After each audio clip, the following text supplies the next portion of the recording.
If you're trying to get free of suffering in any way, like you're trying to overcome trauma or heal past pain or get clear of depression or anxiety or chronic pain or addiction, then here's one of the most common mistakes that you can make. Focusing on the content of your suffering for too long. Now, when I say content, I mean beliefs about ourselves, others, and the world that got created and locked in place because of what happened to us in the past. For example, let's say I was bullied as a kid. Now, there's a story about self that gets created that says I'm trapped or weak. There's a story about the bullies that says they're out to get me.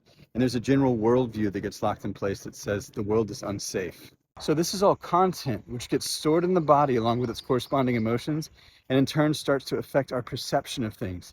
So now we're believing that we're helpless or weak, or that people are out to get us, or the world is unsafe, even when that may not be true. So of course we have to start by making this content conscious. Otherwise we're in the dark. But the pitfall here is starting to think, okay, well, now that I've made all of this stuff conscious and I know what happened to me, then I'm good. But what most people fail to recognize at this point is that our systems are content producing machines. No matter how many times we become aware of what we believe, there is a mechanism in our system called emotional repression that will create new stories and new suffering in order to keep us safe. Safe from what? The root of suffering, deeply buried unconscious emotions in the body.